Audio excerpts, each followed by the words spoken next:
Mara from the Curriculum Center for Family Consumer Sciences. I'd like to give you a short presentation about our Dollars and Sense curriculum.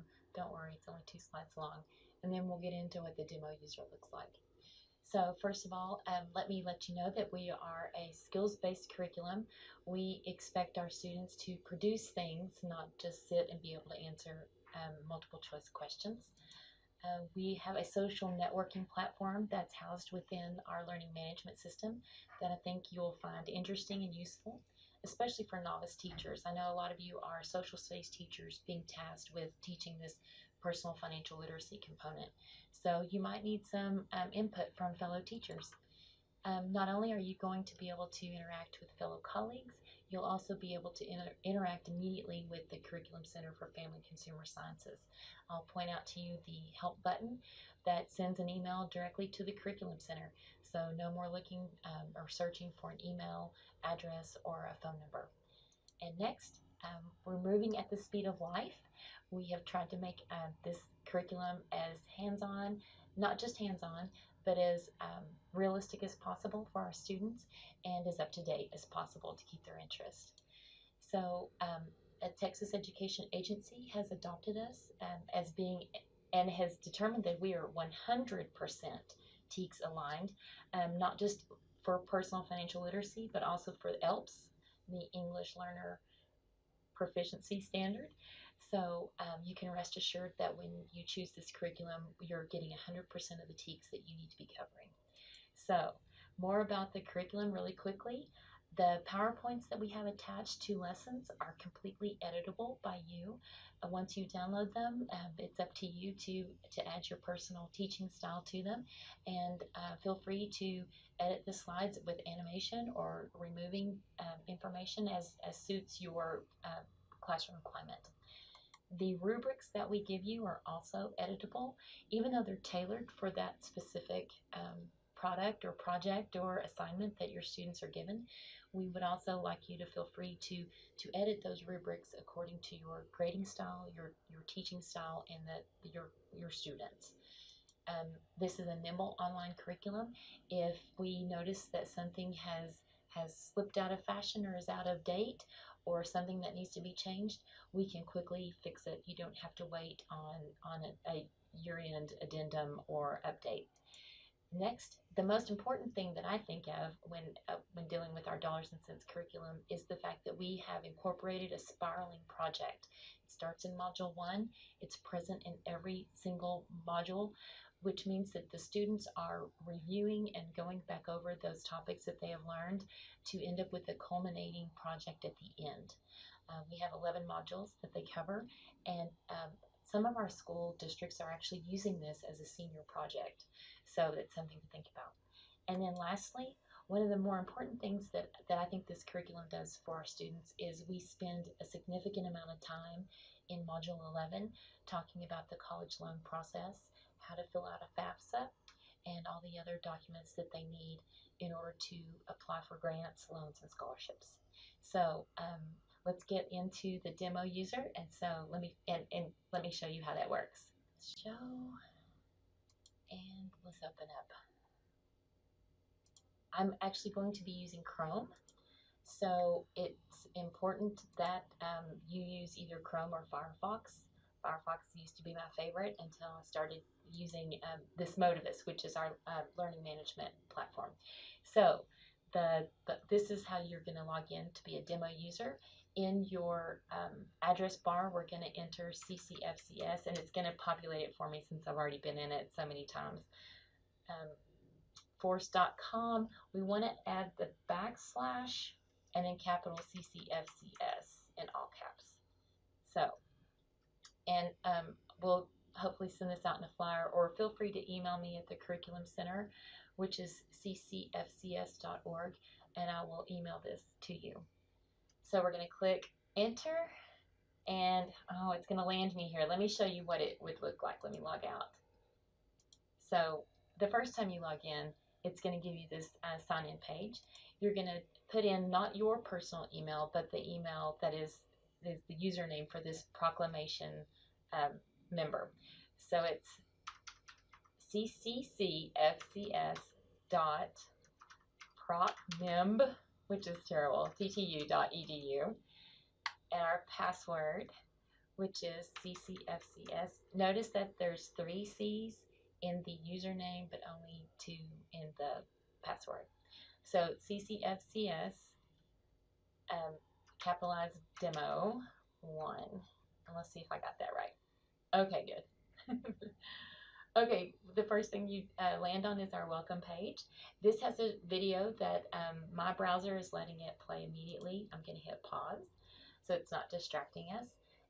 You'll see everything on the side. Feel free to click into things like stream, which is where you as a user can determine what things you want to keep track of. And when anybody posts something that you have joined, it'll populate here in your stream. They also call it a feed. There's also a news page, and I do my best to keep it up to date and full of interesting things for you.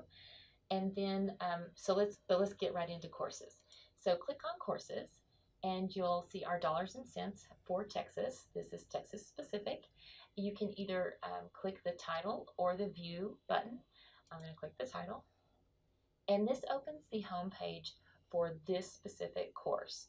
This is where you can read posts from people that are just this course, and they are just Texas teachers that are in this. You're not going to see posts about human growth and development or culinary arts. This is just for this course. If for some reason you need to know about the course, here's a description. And you can even pin items over here to the side. You can see that I've already posted something here. To get into the assignments yourself, go into assignments. And don't let the light gray font of the modules fool you. This was a web design decision that I've asked to be changed. I would like it to be a darker color. To me, this looks funny. So let me point out to you one thing about the comprehensive standards coverage over here. If you click on the ribbon, it will give you the TEKS, plural, that this course covers. If you'd like to drill down further, you can click on the star, and it will tell you that this is subset 1. If I click on the next one, it's subset 10. These are all hot links, so I can click into any one of these courses and get right to the lesson. So if you are the type of teacher that you like to teach in a certain order of TEKS, that's what this is here for, is to make that easy for you. I like to teach by chunk or module, so that's what these are over here. They're named according to their overarching topic, and once you click into the down arrow or the down chevron, it opens up all the lessons that fulfill this particular module title. So to show you let me show you that the project spirals throughout. You'll see that there's the overarching module title and then the specific lesson title. So it starts in module 1, and I'm going to click the up arrow just to save space on my screen. And if I go into module 2, I can scan for it. Don't panic that it's not in this first part, this first module 2, because we have 2 other modules for module 2. You'll notice that the titles change, so that way you can keep a track of where you are. And I'm scanning for it. While we're here, let's look at I want to show you just what a lesson looks like. They all follow the same format: instructional strategy, objective, the lesson content, and then questions for discussion. This particular one has some resources attached to it.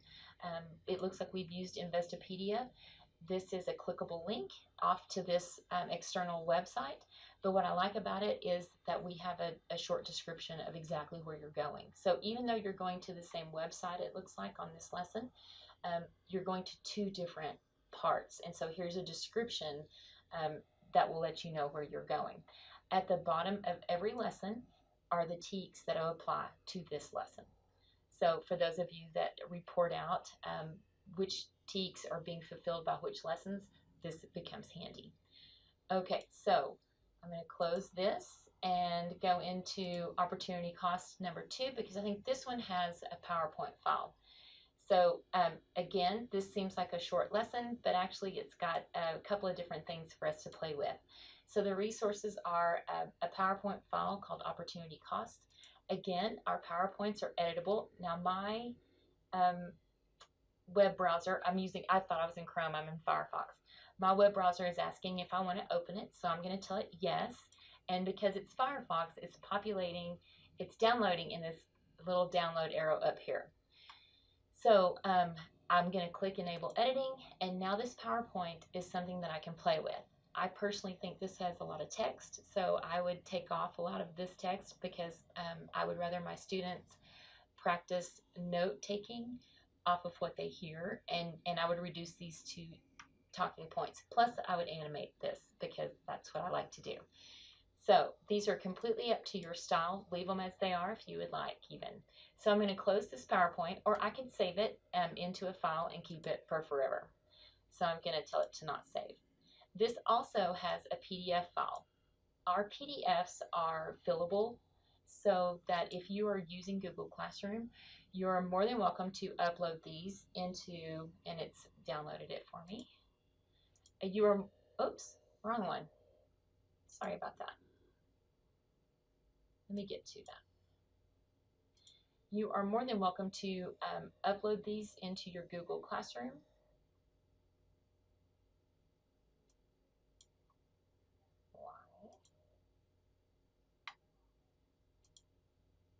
There it goes.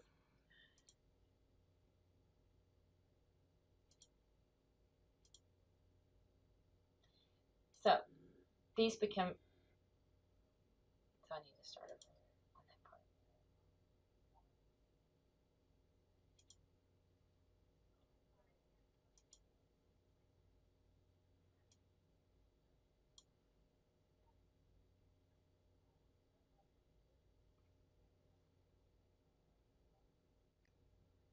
Along with PowerPoints that are editable by you, we also oftentimes provide you with PDFs.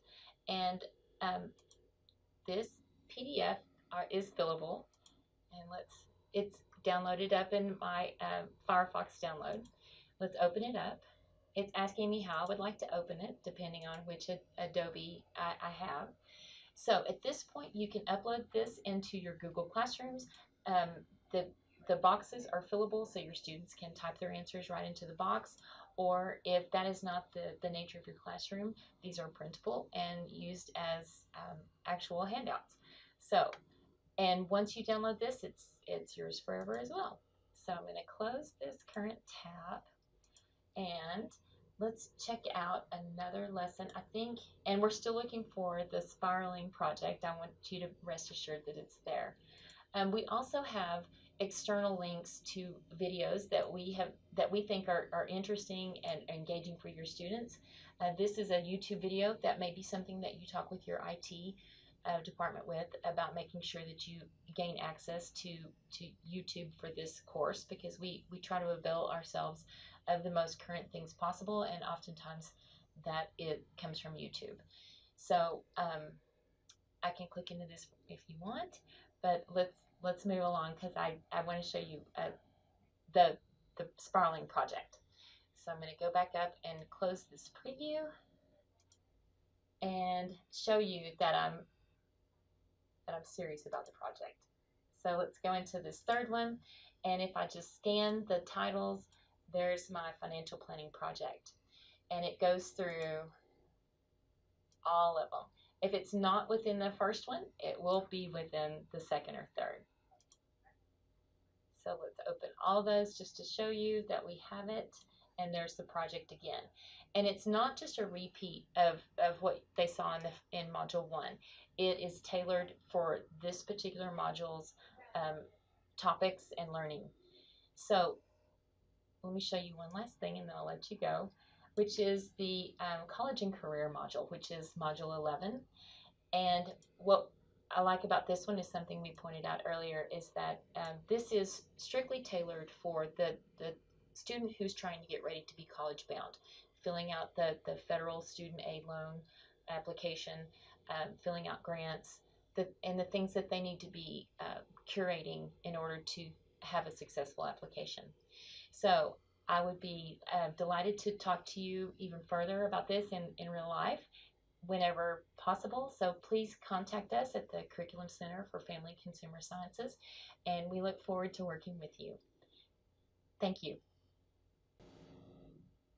I am so sorry. I almost let you go without showing you where the help button is so you can communicate directly with the Curriculum Center for Family and Consumer Sciences. So on this page, you'll see on your menu bar this Help Center. If you click there, it opens up a thing called My Cases.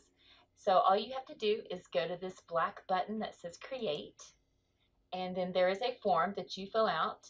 You could even save screenshots of what you're experiencing if it's an issue with the curriculum, and drag and drop it here, or a document that you would like for me to include on something. Just because it's a case ticket doesn't mean it's a bad thing. It could always be a good thing.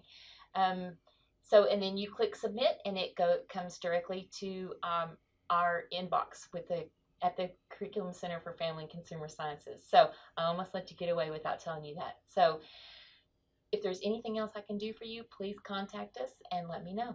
Thanks.